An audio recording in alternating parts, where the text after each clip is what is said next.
Y'all know what time it is. Why? I like to introduce the song. Bow, ha, and present to many. Ha, Carolina Panthers. T1, let go. There we go again. You know we bout to show out, cause we know we gon' win. We ready for the kickout, so go on, let us in, so we can hit the end zone and show you how we dance. Black, blue, silver, white, black, blue. Yeah, black, blue, silver, white, black, blue. Yeah, game face on, ready for whatever.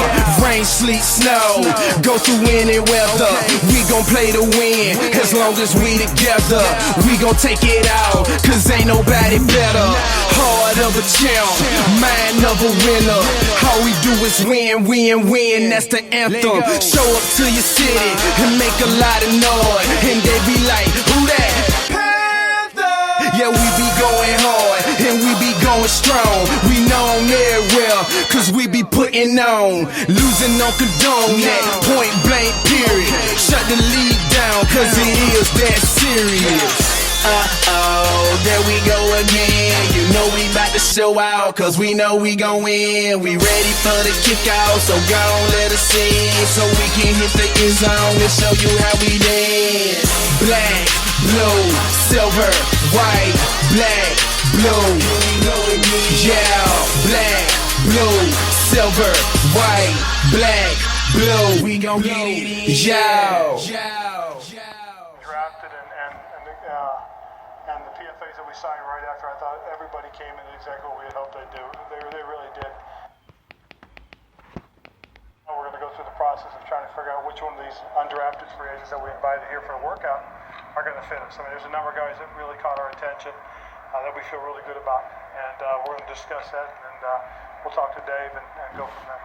I know Dave wasn't out here. It was pretty cool. Did you see much out of him this week? Yeah, we did. We liked what he did, Joe. We thought he did some good things. You know, he seemed to assimilate nicely to our offense. He seemed to understand and get a grip of what we wanted to do mentally, and he did some things athletically. So it's going to be.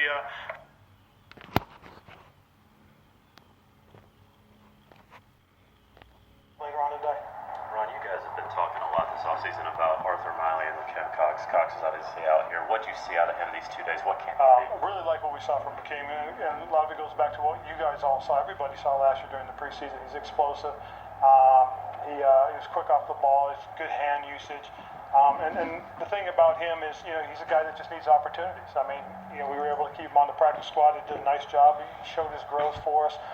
He was in a consideration at one point during the end of the year of being activated. So, you know, he's shown to us that he deserves the opportunity. So we're excited for him. We're looking forward to having him come out and compete once we get to OTA minicamp. What's the difference in demeanor now and from a year ago? I think about 8 pounds. You guys should ask him about that. He'll love the fact that you guys mentioned he looks bigger. But he's got a lot of confidence right now. He's done a nice job working hard for us during the workout phase and the conditioning phase of it. And I got a chance to watch him on Tuesday, our first day we were legally allowed to come out and watch our players. And I thought he did a nice job then, and he did a nice job today. One thing that was really interesting too was he assumed a leadership role out here, which was really neat to see. Very rarely do you see a wide receiver step up like that, but he did a nice job. The next time.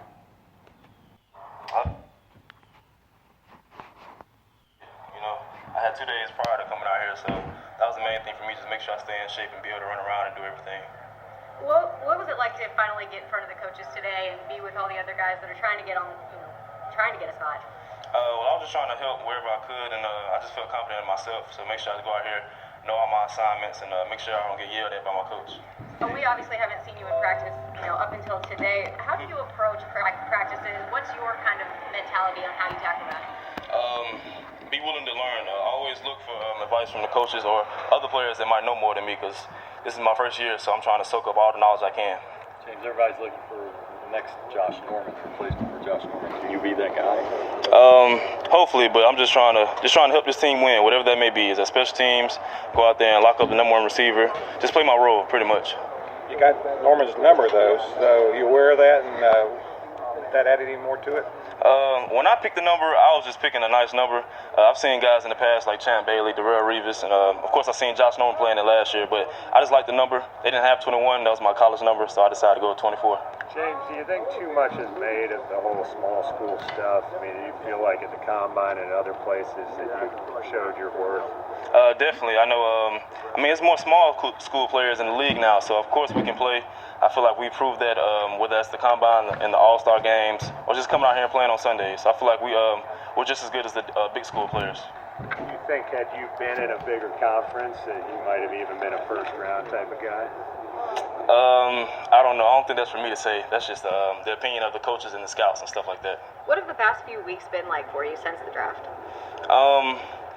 Mainly my social media has grown. I know a lot more fans have been hitting me up and tweeting me and messaging me. I love it because the Panthers are showing a lot of support. They're showing a lot of love. They're accepting me into the family, and I'm really enjoying that.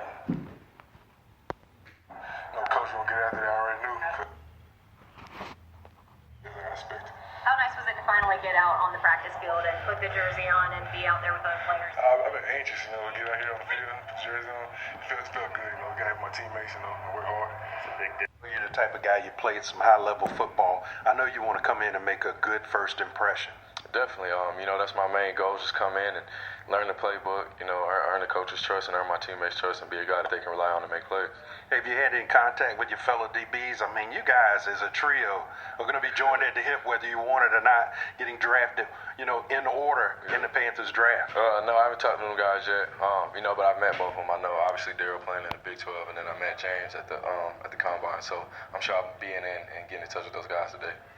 Looking at your film, man, and I saw you guys play a lot. I know you like to get your hands on the ball. What allowed you to make so many plays for the Sooners? Just instincts. I think that's first and foremost, just my natural ability to be instinctive and sniff things out, and then just preparation. Watching film and knowing what teams are going to do and how they're going to attack, and picking up on tendencies and knowing when to take my chance. A lot of talk about you playing inside and nickel. I know you won't back down from any challenge. No, sir. Wherever I'm put on the field to make plays, that's where I want to be. So, whether it's inside or outside, don't matter to me. Talk about the coaches you're going to work. What is going on, Panther Nation? I'm your host, the Black Cat, and we have a show for you this week. As you heard, that was just a little bit about what was going on with minicamp and, rookie minicamp, and what Ron Rivera thought about the D-line, and we got to hear from a few of our rookies. We're going to start off today talking about the top 100. 2 Panther players actually have been unveiled in the last 2 weeks. We have Jonathan Stewart, which me personally, and it's because I'm biased or whatever, I think he should have been a little bit higher because before he got injured, he was second in the league in rushing. He's what got us to that point. But to be honest, the whole top 100 was whacked out this year. I mean, more so than, it usually is because, I'm not the biggest Andrew Luck fan, but he was like 97 or something like that. So you really think that Alex Smith and those guys that may be ahead of him are better? Now, I still think he should be lower than the elite quarterbacks. He should be way lower than Cam Newton because, he turns the ball over way too much. It was only really 1 year that they really even competed for the most turnovers, but Andrew Luck still won. Jamal Charles, which is, in my opinion, probably the second best back in the NFL this year. Well, for the last 5 years, right behind Adrian Peterson, he was revealed in the last couple weeks. I think he was revealed at 80-something. I mean, the whole top 100 is kind of bogus to me. The way that they do it is flawed because the players pick 20 players and then they do some little math thing and that's how they come up with the number. But a lot of times, the players are biased. They pick people on their own team different stuff like that. So when I do believe when we get to maybe like the top 20, that'll be legit. Because it's going to be the best players in the world. But Khalil was revealed again. By the way, that was Jonathan Stewart's first time on the top 100, so at least he's getting a little bit of recognition. The Ryan Khalil, he got unveiled again. He's our steady lineman. He's been there for years. I'm praying that they'll let him retire as a Carolina Panther because he's still playing at a high level. It's the top 100 is.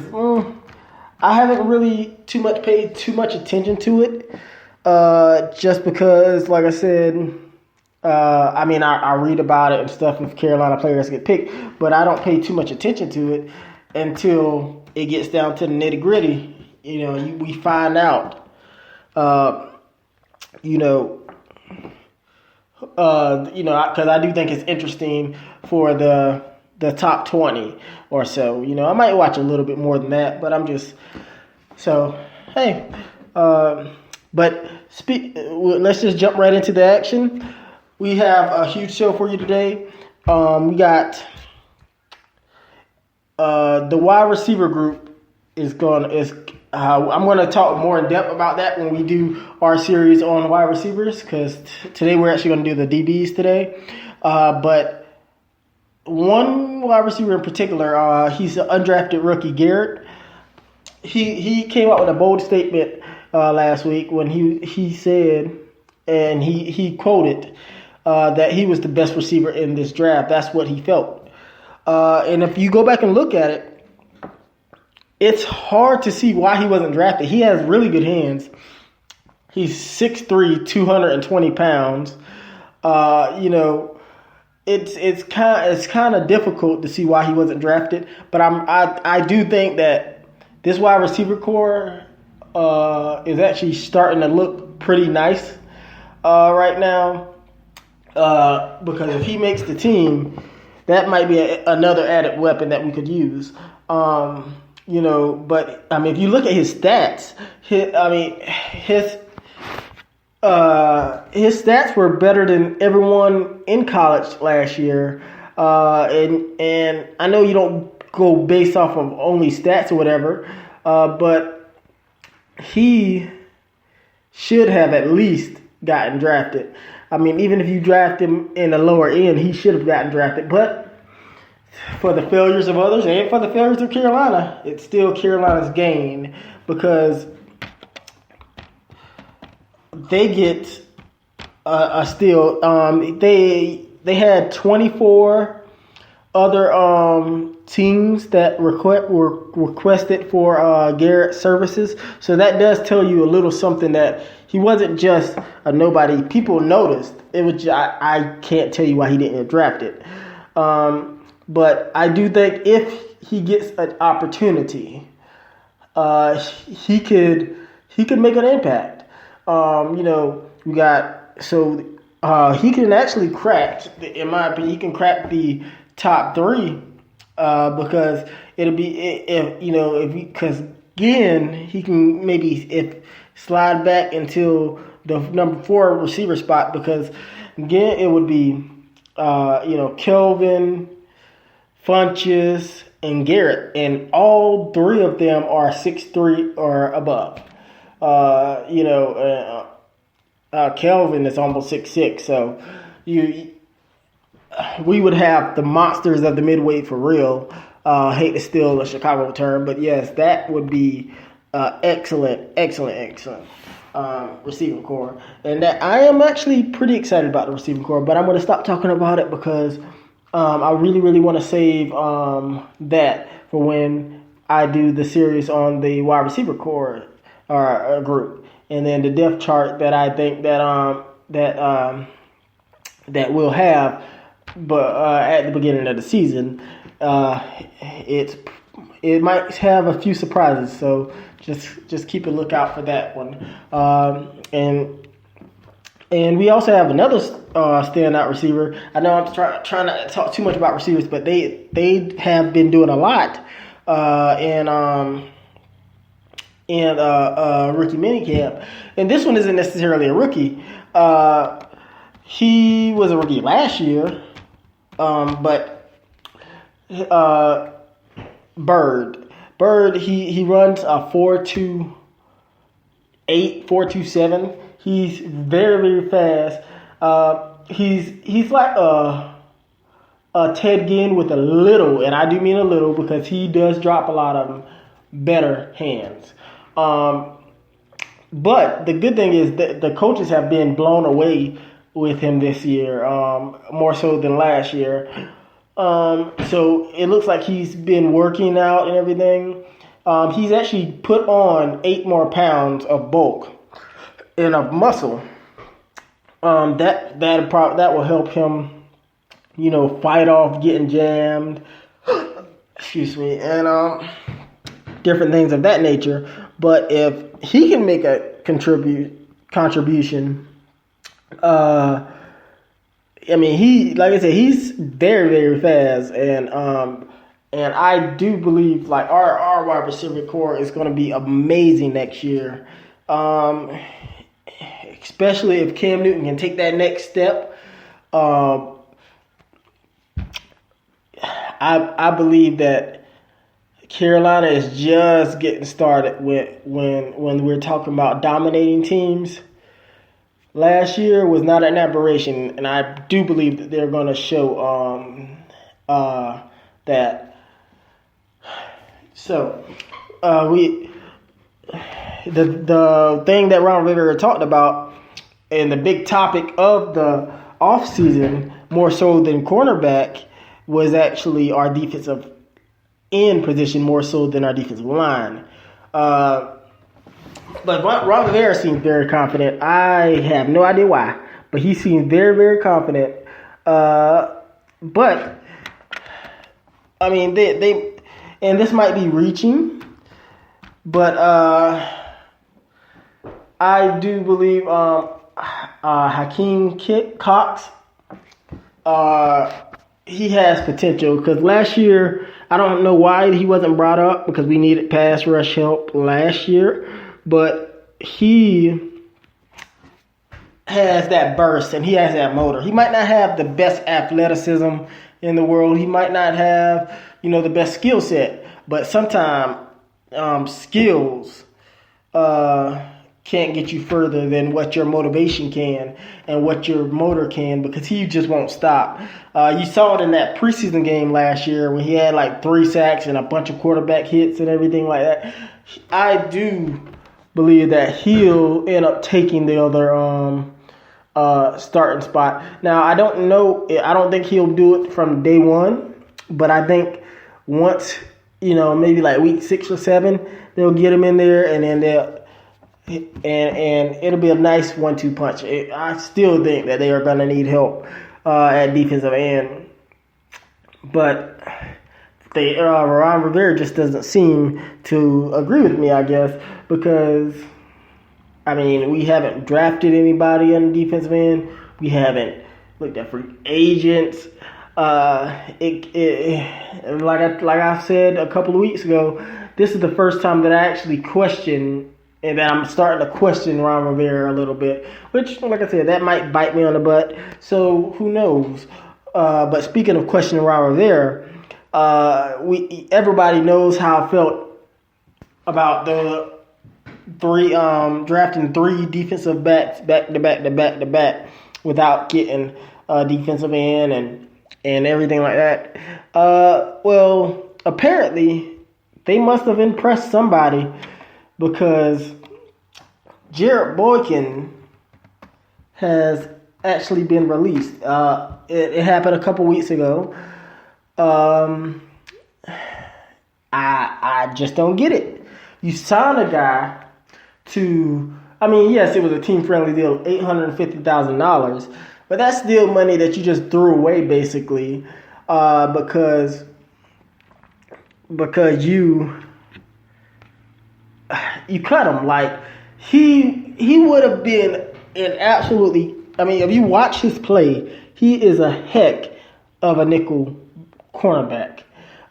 He probably would have moved to the outside, or we might have would have kept him in nickel and played James Bradbury to the outside on the outside.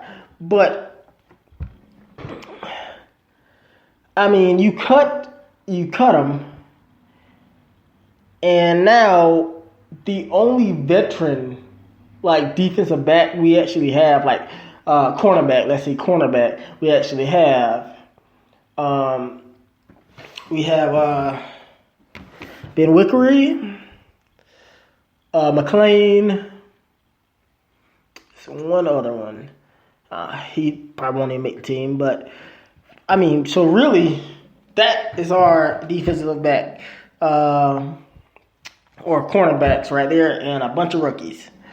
Now, I don't know if that's the wisest of things. They must have shown you a lot to just cut a veteran that could have contributed a lot. I mean, he said that he was shocked, and I don't blame him, because who would have thought that he would have got cut?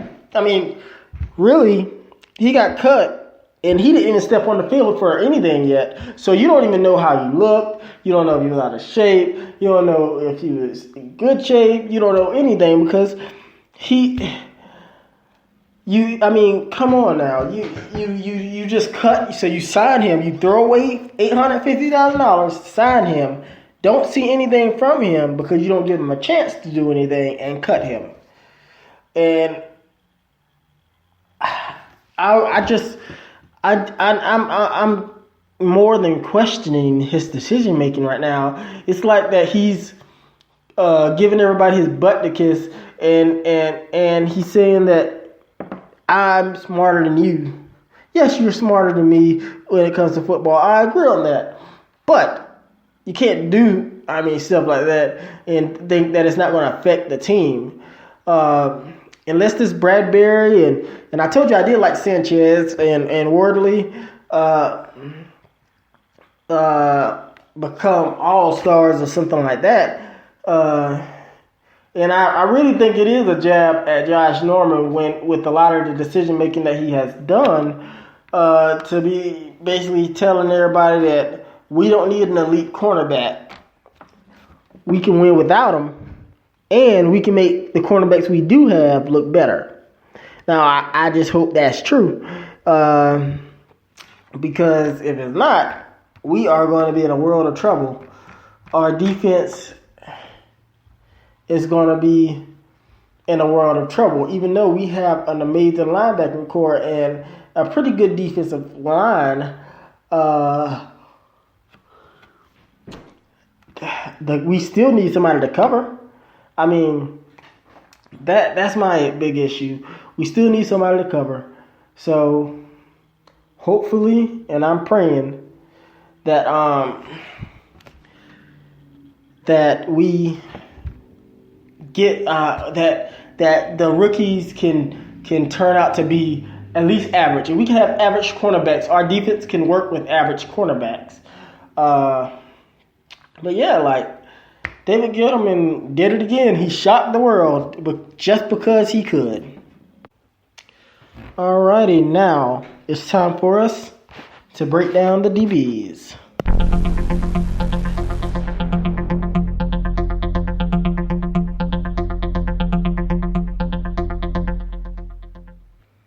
All right, so we are the DBs we have. I'll list them off really quick. We have Lou Young, we have Teddy Williams, we have Darryl Worley, we have Shaq Richardson,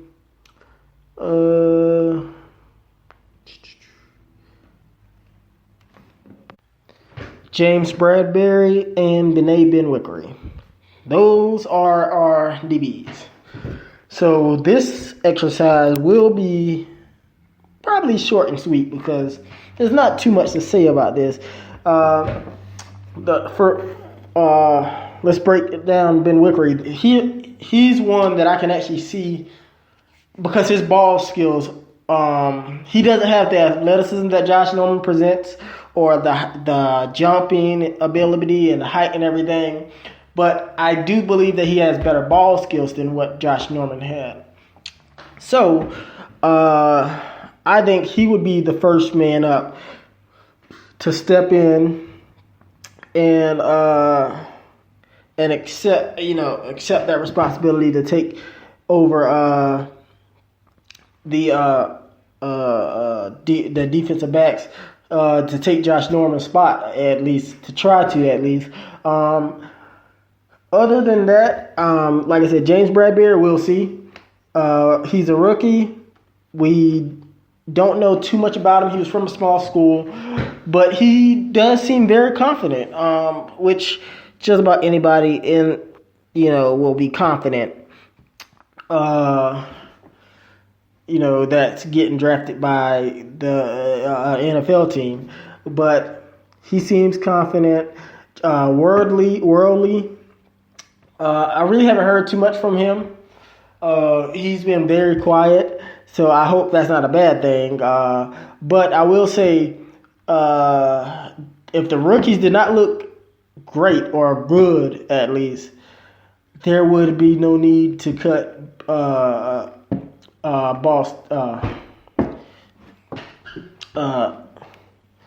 there would be no need to cut Boykin. I'm sorry, but worldly, like I said, he's been quiet. Sanchez is who I really like. I think they might have had an idea to put Boykin in the slot, and then Sanchez might have shown very good promise. He's a player that I've liked from day one. I've looked at film of his. I've seen tape. He has incredible ball skills and ball awareness. His instincts are phenomenal. Now don't get too excited because he was a 5th round pick for a reason. But as far as I think that he can make an impact of some kind, day one I do. Because if we can get some type of pass rush, and especially once we get our pass rush up the middle, which I have no doubt that that's where most of our pass rush will come from. Once we get it up the middle, we can. That forces a lot of errant throws more so than the end, because get it up the middle, get the quarterback off balance. A lot of errant throws give a lot of chances for our DBs. Lou Young. He's a young player. I'm not expecting much of him. I'm not even thinking he probably wouldn't even make the roster. Teddy Williams, he'll be on the roster, more so just for special teams. So as far as what your cornerbacks that I have starting, I have Benet Ben-Wickery and James Bradbury on the outside. I have Sanchez on the slot. I have Teddy Williams on the other side of him in the slot. So those are really the only four defensive backs I actually see like starting. Shouldn't say starting, but on the active day roster. I don't see them carrying 5 on the active day roster. So we'll see about that.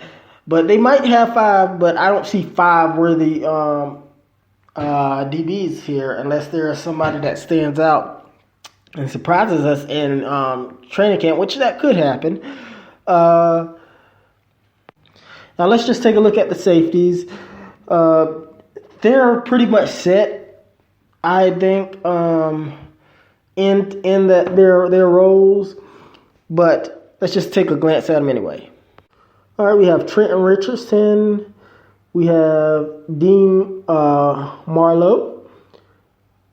We have Colin Jones. And we have Shaq Thompson. Daryl Dixon. And Kurt Coleman. And we have Trey Boston. And we also have Marcus Ball. Now, the 2 starters that I think that would start, we have Trey Boston, and I had and not Colin Jones, but Kurt Coleman. those will be our starters. That's a pretty solid starting.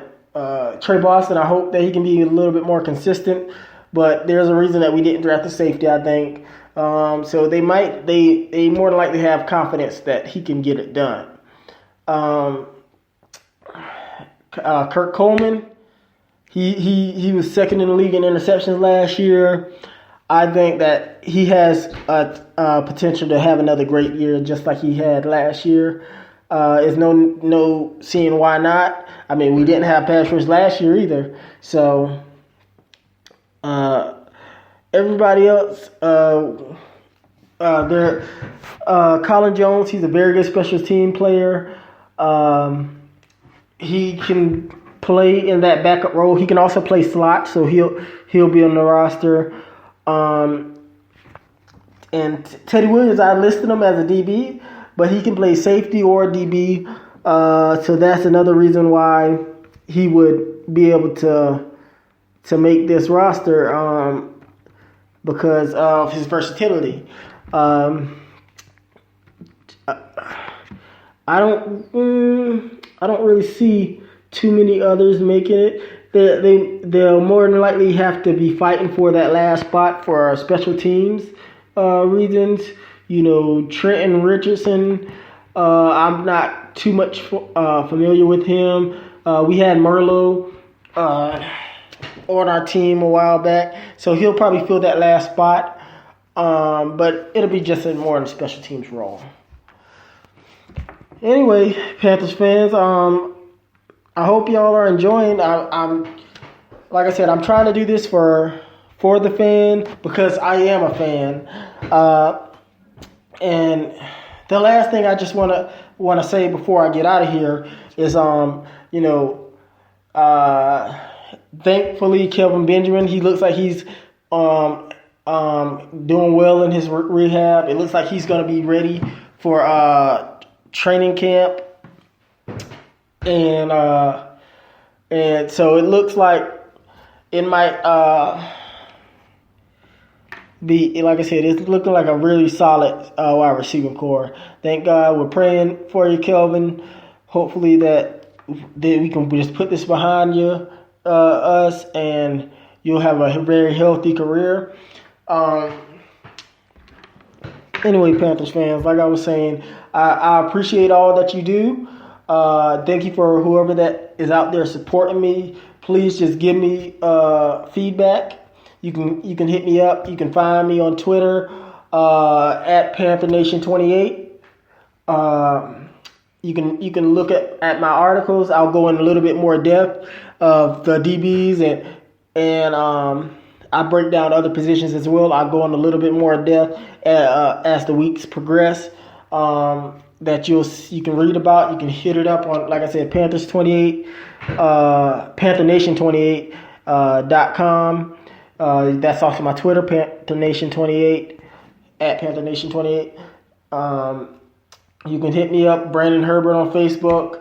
I'm about to start my own fan club page. So, and you can just give the feedback there. You can leave me a message, DM me, whatever you want. I'll follow you back. Yeah, I think we're done here. We'll see you next week. There might be another edition. I might do another podcast a little bit later this week. So just keep an eye out. And yeah, once again, I think we're done here. This is the Black Cat. And y'all have a good evening. Y'all know what time it is. Why? I like to introduce the song. Bow, ha, and present to many. Ha, Carolina Panthers. T1, let go. There we go again. You know we about to show out, cause we know we gon' win. We ready for the kick out, so go on, let us in, so we can hit the end zone and show you how we dance. Black, blue, silver, white, black, blue. Yeah, black, blue, silver, white, black, blue. Yeah. Game face on, ready for whatever. Rain, sleet, snow, go through any weather. We gon' play to win, as long as we together. We gon' take it out, cause ain't nobody better. Heart of a champ, mind of a winner.